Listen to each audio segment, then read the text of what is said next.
బాబాయ్, నేను ఒక ఇంట్రెస్టింగ్ క్వశ్చన్, అంటే మీరు మాత్రమే, నా దృష్టిలో మీరు మాత్రం దీన్ని మాకు అందరికీ అర్థమయ్యేలా చెప్పగలరని ఒక ఆశ నాకు.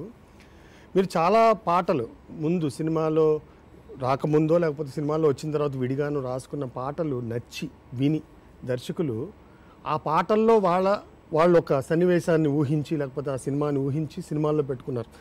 జగమంత కుటుంబం నాది, ఏకాకి జీవితం నాది, అలాగే సురాజ్యం అవలేని స్వరాజ్యం ఎందుకు కానీ ఇలాంటి పాటలు.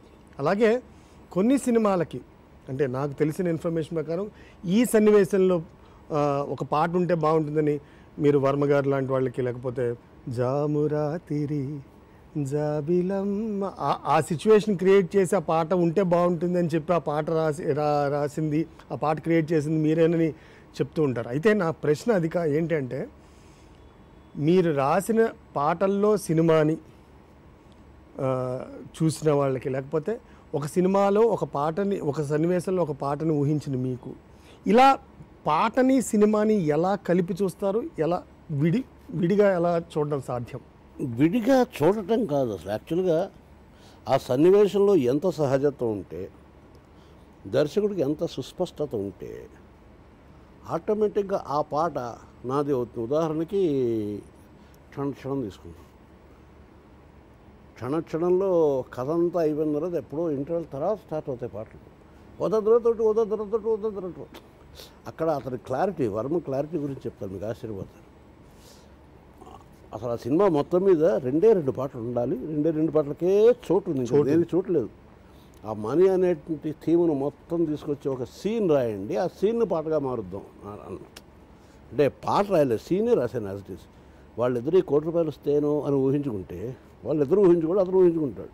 ₹1,00,00,000 వస్తే ఏం చేయొచ్చు అన్నప్పుడు మధ్యతరగతి ఆశలు ఎలా ఉంటాయి, అదంతా ఒక సీన్గా క్రియేట్ చేసినప్పుడు ఒక హోటల్లో మహారాజు గారి లాగా వంగినట్టు ఇంకొన్ని మన కుతూహలం కలిగించేవి మనం మర్చిపోయేవి. సాక్షాత్తు మహారాజు ఎందుకు దండం పెడతాడు, రారాజైనా టిప్పు దెబ్బ తగిలిందంటే బోర్ల పడాల్సింది అనే ఒక కాన్సెప్ట్ రావడానికి వీటికి కారణభూతమైన పాట ఒకదానికి అక్కడ అవకాశం ఉంది. మొదటి పాట కూడా పాటలు లేవే, ఎలా వెళ్ళిపోతుంది అన్నప్పుడు మొట్టమొదటి పాట. మిగిలిన పాటలు కూడా నేనే రాశా. ఆ బాగున్నాయా లేదా నేను చెప్పట్లేదు, కానీ ఈ పాట ఎందుకు నేను ఓడిపోయింది. ఇందులో మూడు అభ్యంతరాలు ఉన్నాయి.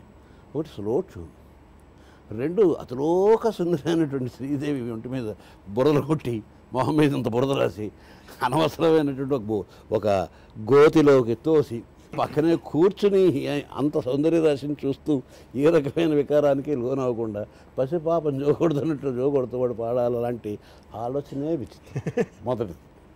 రెండవది నాకు వర్మ చెప్పింది, శాస్త్రి గారు ఇందులో నేను మిగిలిన పాటలకు ఆల్రెడీ పిక్చరైజేషన్ ఏర్పాటు చేసేసుకున్నాను.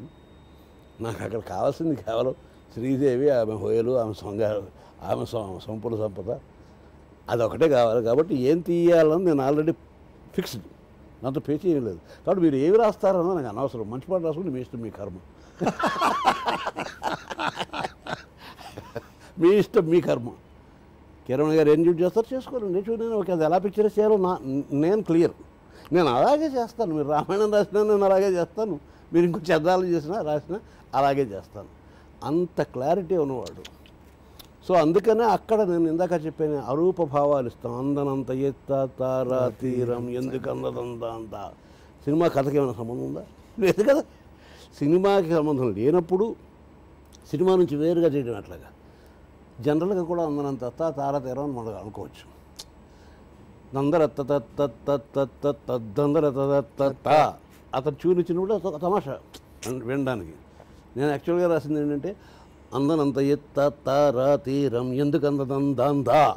ఒకసారి రాము ఇలా ఉలిక్కిపడి ఏమన్నారు ఎందుకు అందదందా తందరందా అదేదో తత్త అన్నట్టుందండి, మార్చేద్దామంటే అందనంత ఎత్త తారా తీరం సంగతి ఏంటో చూద్దాం రా అని మార్చాను. కానీ ఎందుకు అందదందా అన్నదే నాకు నచ్చింది. అది జస్ట్ పదాలతో ఒక అందంగా వెళ్ళేట్టు. ఇక్కడ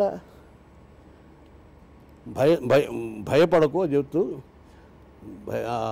భయాన్ని తరిమి చిటికలోన చిక్కబడ్డ కటిక రాత్రి కరిగిపోక తప్పదమ్మ ఉదయకాంతికి చిటికలోన కళలతో ఉషాతీరం వెతుకుతూ కదిలిపో నిశారాణి నిద్రతో కదిలిపో అని చెబుతూ ఒకానొక అననుకూలమైనటువంటి ఆపదను స్ఫురింపజేసే వాతావరణంలో ఒక చల్లదనాన్ని క్రియేట్ చేయడం అనేటువంటి అవసరానికి న్యాచురల్గా మంచి పాట ఆటోమేటిక్గా వస్తుంది.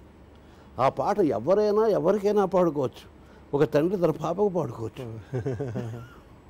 జోరు గాలిలో జాబి కొమ్మ జారనీయకే కళని జారిపోనివ్వటం అనేటువంటి ఒక కాన్సెప్ట్ జోరుగాలి. ఈ సందర్భంలోనే ఒక అరూపమైన అనుభూతిని కుహు కుహు అనే స్నేహం విలువగా అలా. సో ప్రతి పదాలేవో పలుకగా కొనుకురాక బుట్ట బొమ్మ కుదురుందని వనములేచి వద్దకొచ్చి నిద్రపుచ్చని ఇంత సుకుమారమైన భావాలు.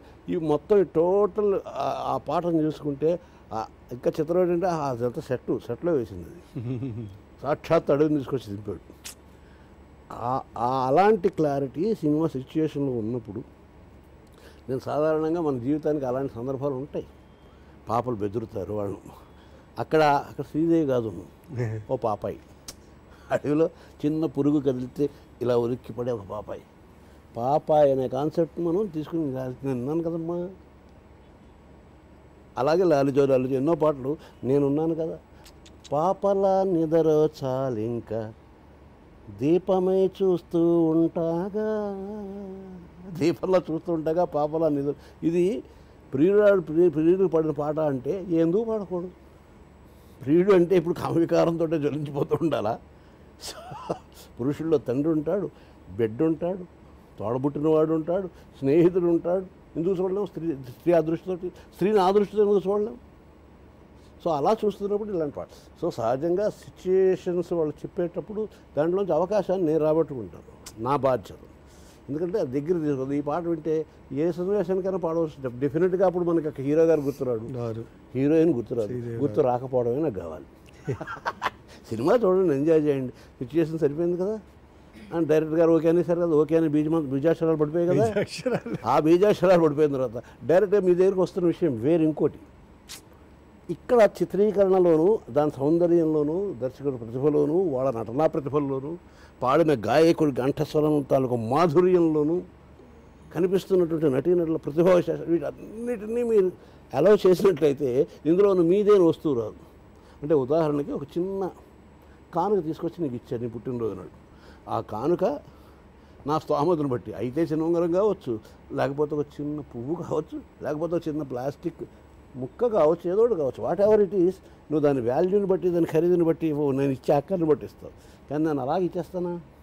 దాని చుట్టూ రకరకాల ర్యాపర్లు చుట్టి దాని బరువులో పెట్టి దాన్ని ఇలా పెట్టి అది ఊడతీయటానికి అదో కార్యక్రమం. పెళ్ళైన తర్వాత కూడా నువ్వు చూసేవో లేదో, మూడు పేళ్ళు ఇద్దరు కూర్చుని రిసెప్షన్ అయిపోయిన తర్వాత బట్లు హిరణ్యకశిపుడిని